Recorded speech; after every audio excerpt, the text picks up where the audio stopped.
Hello friends, IVS Shimla में आपका स्वागत है। आई होप आप सब लोग अच्छे होंगे। तो आज हम बात करने वाले हैं एचयूपीएससी की नोटिफिकेशन पे। डिपार्टमेंट ऑफ होम्स ने जो है वो अपनी कुछ पोस्टें आउट की हैं। तो इसके लिए जो है वो ग्रुप ए और बी के लिए जो है वो 4 पोस्टें जो है वो डिपार्टमेंट होम्स की एचयूपीएससी ने आउट की हैं। एक बार इन पर नज़र मार लेते हैं। तो जो पोस्टें जो हैं वो डिपार्टमेंट ऑफ होम्स ने जो है वो ग्रुप ए और ग्रुप बी के लिए जो है वो लॉन्च की हैं। ठीक है, जिसमें जो है वो असिस्टेंट डायरेक्टर है बायोलॉजी और सेरोलॉजी के लिए। ठीक है, असिस्टेंट डायरेक्टर बॉयज़ एनालिसिस।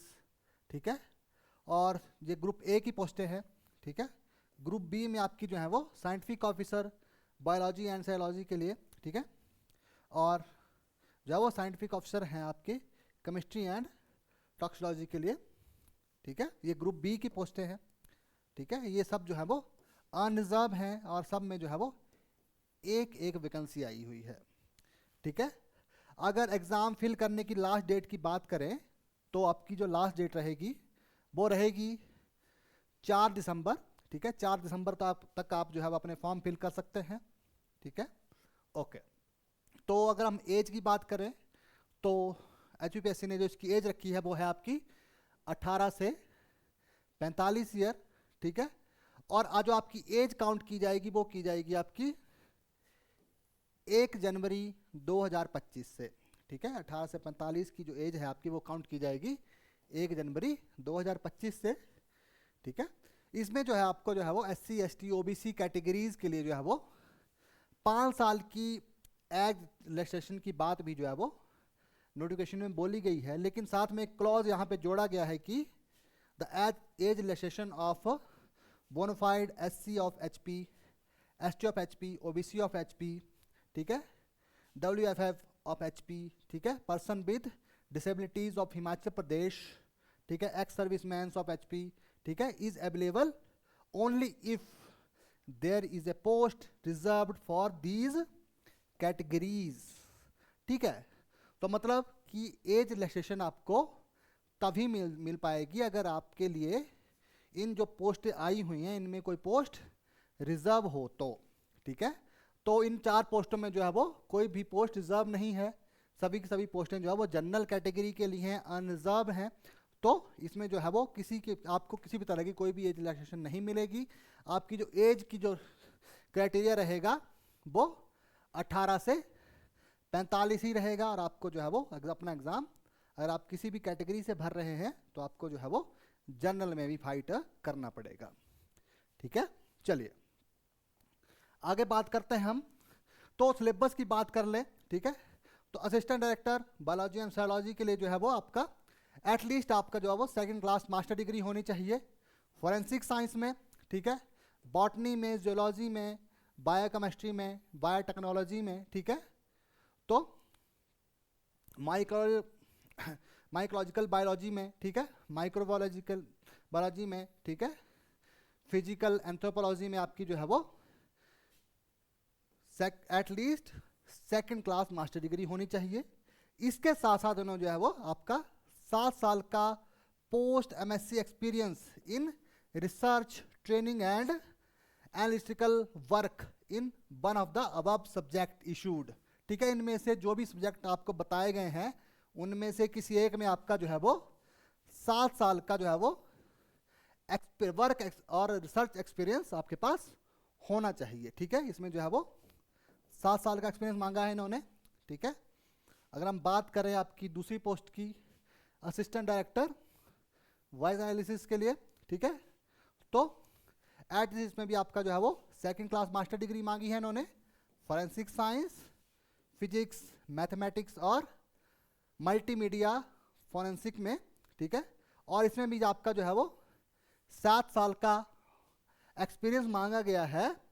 ठीक है, जिसमें जो है आपका रिसर्च सुपरवाइज़र के लिए, ठीक है, जो आपका रिसर्च सुपरवाइज़र जो है वो इसको इशू करेगा। ठीक है, तो इसमें जो है इसमें भी आपका 7 साल का वर्क एक्सपीरियंस आपको देना पड़ेगा। अगर हम बात करें आपका साइंटिफिक ऑफिसर के लिए, ठीक है, बायोलॉजी और सेरोलॉजी के लिए, इसमें भी आपकी जो है वो 2nd class at least 2nd class master degree जो है वो मांगी गई है फॉरेंसिक साइंस में, ठीक है, आपकी बॉटनी में, जोलॉजी में, बायोकेमिस्ट्री में, बायोटेक्नोलॉजी में, ठीक है, मॉलिक्यूलर बायोलॉजी में, बायोलॉजी में, फिजिकल एंथ्रोपोलॉजी में, ठीक है। तो आपकी जो है वो at least second class master degree, और इसमें जो है आपसे जो है वो इन ऊपर में से किसी एक सब्जेक्ट में 3 साल का जो है वो एक्सपीरियंस मांगा गया है, ठीक है। इसमें लिखा गया है कि 3 year post MSc experience in research training and analytical work, ठीक है। तो इसमें जो है आपसे 3 साल का वर्क एक्सपीरियंस जो है इसमें रिक्वायर्ड रहेगा। उसके बाद आपकी पोस्ट की बात करें तो हम साइंटिफिक ऑफिसर की एक और पोस्ट है जो कि ग्रुप बी है, ठीक है। जो 2 पोस्टें ग्रुप ए के लिए हैं, 2 ही ग्रुप बी के लिए हैं, ठीक है। और इसमें जो है वो केमिस्ट्री एंड टॉक्सिकोलॉजी के लिए जो है वो आपकी, इसमें भी आपकी वही मांगा है, second class master degree forensic science में, ठीक है, केमिस्ट्री में, बायो केमिस्ट्री में, MSM फार्मा में, ठीक है। तो इसमें भी आपकी जो है वो किसी भी यूनिवर्सिटी से जो है आपकी at least second class master degree जो है वो मांगी गई है। और इसमें भी इन्होंने 3 साल का पोस्ट MSc और MS और M फार्मा का जो है वो experience in research and training and analytical work in one of the above subjects, ठीक है। किसी एक ऊपर जो भी आपको सब्जेक्ट बताए गए हैं इनमें से किसी एक में आपका जो है वो 3 साल का रिसर्च और वर्क एक्सपीरियंस आपके पास होना चाहिए, ठीक है। अगर हम जो अब आपकी बात करें तो आपका जो एग्ज़ाम होगा, ठीक है, उसमें आपका जो है वो 2 तरह के एग्ज़ाम होंगे। एक आपका जो जनरल एग्ज़ाम होगा और एक आपका सब्जेक्ट एग्ज़ाम होगा, सब्जेक्टिव, ठीक है। तो ऑब्जेक्टिव टाइप स्क्रीनिंग टेस्ट रहेगा, ठीक है। और इसमें जो है आपका डिस्क्रिप्टिव सब्जेक्ट एप्टीट्यूड टेस्ट रहेगा, जिसमें आपके जो है वो ये जो आपका ऑब्जेक्टिव टाइप स्क्रीनिंग टेस्ट है इसमें आपके जो है वो जनरल क्वेश्चंस आपको आएंगे। और ये जो आपका डिस्क्रिप्टिव सब्जेक्ट एप्टीट्यूड टेस्ट है, तो जो भी जिस भी टेस्ट के लिए आप एग्जाम भर रहे हैं, जिस सब्जेक्ट से आप भर रहे हैं उसके आपके स्पेसिफिक क्वेश्चन आपके रहेंगे। और इसमें अब दूसरा एग्जाम आपका दूसरा जो रहेगा वो आपका रहेगा इंटरव्यू रहेगा, ठीक है, ओके। अगर हम पेपर 1 के लिए, ठीक है, हम जो है वो पेपर 1 जो आपका कंप्यूटर बेस्ड टेस्ट भी हो सकता है और ऑफलाइन स्क्रीनिंग टेस्ट भी हो सकता है। ये अभी तक इन्होंने जो है वो फाइनल नहीं किया है, ठीक है। कंप्यूटर बेस्ड भी ले सकते हैं और ऑफलाइन एग्ज़ाम भी ले सकते हैं, ठीक है। तो इसमें आपको जो है वो जो चीज़ें रहेंगी, जनरल नॉलेज ऑफ हिमाचल प्रदेश ये 30 मार्क्स की रहने वाली है। General knowledge of national international affairs ये भी आपको 30 मार्क्स का रहेगा। नॉलेज ऑफ हिंदी लैंग्वेज ये आपका 20 मार्क्स का रहेगा। और नॉलेज ऑफ इंग्लिश लैंग्वेज ये भी आपको 20 मार्क्स का रहेगा, मतलब कि 30 30 60 और 40 100, ठीक है। तो जो आपका ये जो पहला टेस्ट है, ठीक है, ये आपका 100 का रहेगा, ठीक है। और दूसरा भी जो आपका जो है टेस्ट 100 ही मार्क्स का रहेगा, जो कि आपका जो है वो डिस्क्रिप्टिव टेस्ट रहेगा, जो क्या सब्जेक्ट बेस्ड रहेगा। और ये सारा टेस्ट आपका जो है वो MCQ बेस्ड आना है आपको। ये आपका CBT भी हो सकता है और ऑफलाइन भी हो सकता है, ठीक है। अगर हम बात करें फीस की, ठीक है, तो इसमें जो है वो आपका जनरल कैटेगरीज के लिए जो फीस रहेगी वो रहेगी आपकी 600 रुपीज़, ठीक है। और जो कैंडिडेट अदर स्टेट से जो है वो फॉर्म फिल कर रहे हैं उनके लिए भी 600 ही रहेगी, चाहे वो रिजर्व कैटेगरी से आ रहे हैं चाहे अनरिजर्व कैटेगरी से आ रहे हैं, ठीक है। उन सब के लिए जो फीस है वो 600 ही रहेगी, ठीक है।